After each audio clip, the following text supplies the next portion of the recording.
오늘 말씀 1절을 보면요. 여호와여 주의 장막에 머무를 자 누구 오며 주의 성산에 사는 자 누구 오니까 라는 말씀으로 시작하죠. 자, 이 말씀은 누가 진정한 예배자인가 라는 질문입니다. 이 질문을 다시 말하면 하나님은 어떤 예배를 원하시는가 라는 말이 되겠죠.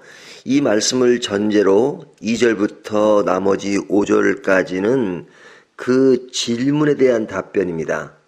그 답변은 한마디로 이야기하면 예배의 중요성을 이야기하는데 그 예배는 삶의 예배를 강조하고 있습니다. 우리가 예배를 드릴 때 교회에서 모이는 예배를 의식 예배라고 하잖아요. 이것 매우 중요한 겁니다.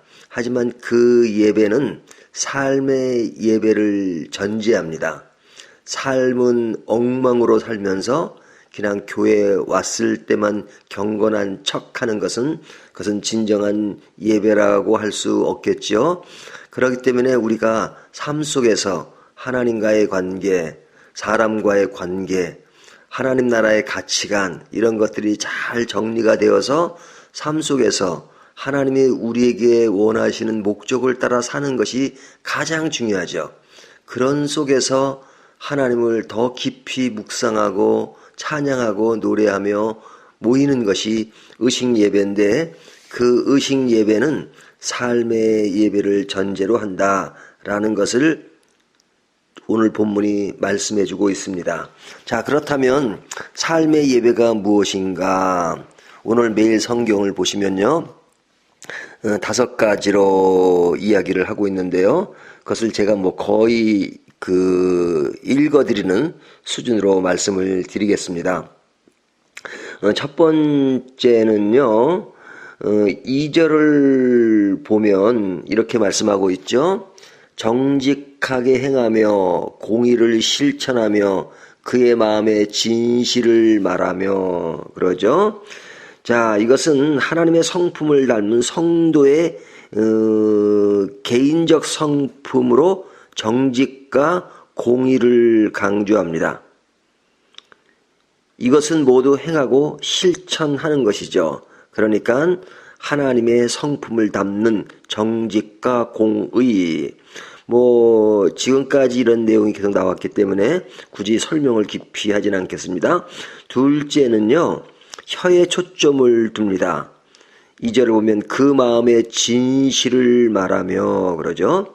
솔직한 언어로 이웃에게 상처를 주거나 비방을 하거나 해를 끼치는 것은 옳은 행위가 아니죠. 그러니까 삶 속에서 말의 중요성을 강조하는 겁니다.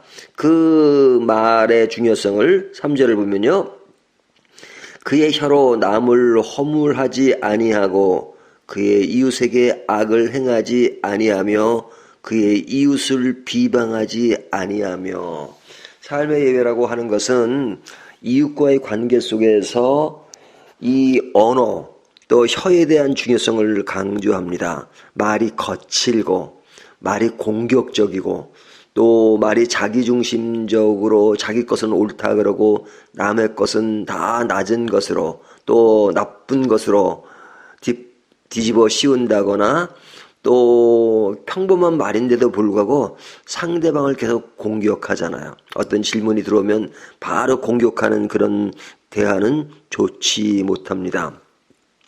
이것이 중요합니다. 그래서 언어의 변화를 늘 일으키는 것이 중요하죠. 셋째는 대인관계를 분명히 해야 합니다. 무엇을 존대하며 멸시해야 하는지를 바로 분별하여 하나님을 경외하는 자를 인정하고 하나님을 망령되게 하는 자의 태도에도 분명한 자세를 취하는 것, 이것이 중요합니다. 4절을 보시면요. 그의 눈은 망령된 자를 멸시하며 여호와를 두려워하는 자들을 존대하며 그의 마음에 서운한 것은 해로울지라도 변하지 아니하며 그러죠. 자, 여기에 무엇을 존대하며 무엇을 멸시한다. 이 멸시한다는 것은 사람 관계 속에서 사람을 아무리 다른 입장이라 하더라도 멸시하는 것을 보이면 안 됩니다. 여기서 말하는 멸시한다는 것은 그것을 받아들이지 않고 그것에 휩싸이지 않는다는 그런 이야기가 되겠죠.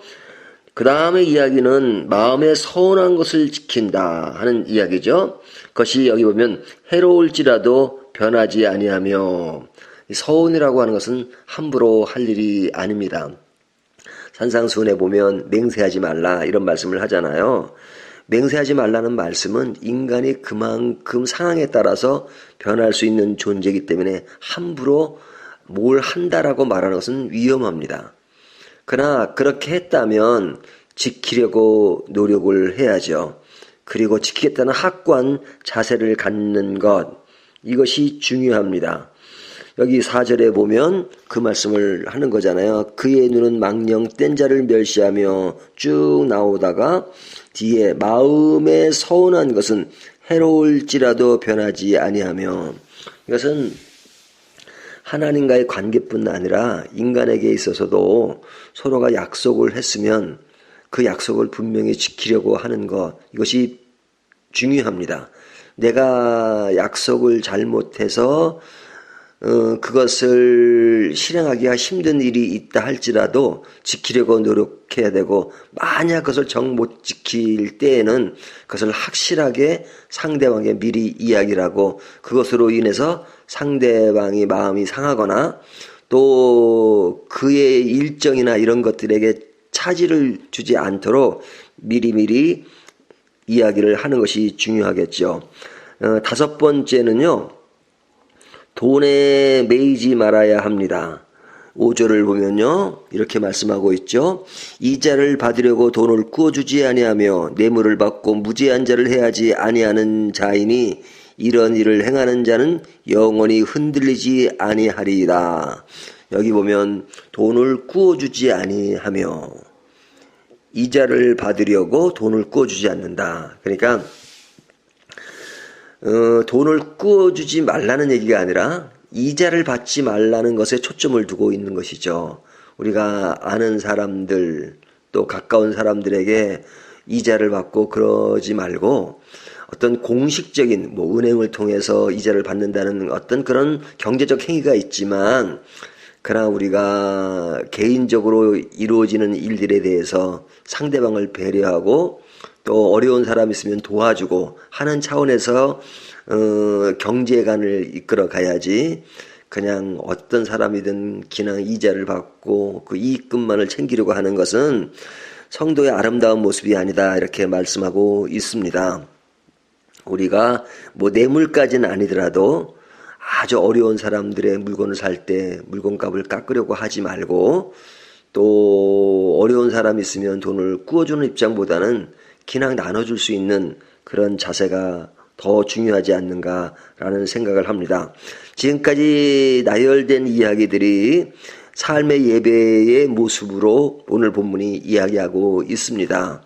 주님을 진심으로 경배하는 자, 그 사람은 교회에 모여서 기도하며 말씀 들으며 찬양하며 또 교제를 하지만, 그러나 그것은 삶 속에서 내가 어떤 모습을 지니는 것이어야 되는가 하는 것을 늘 염두에 두고, 그런 삶의 예배가 아름답게 진행하는 가운데 우리의 의식 예배가 아름답게 이루어진다면 그것이 말로 하나님이 원하시는 삶의 모습이 아닐까라는 생각을 해보게 됩니다. 오늘 말씀을 통해서 진정한 예배를 다시 한번 생각하시면서 오늘도 그 안에서 예배로 일관된 삶을 사시기를 진정으로 바라겠습니다.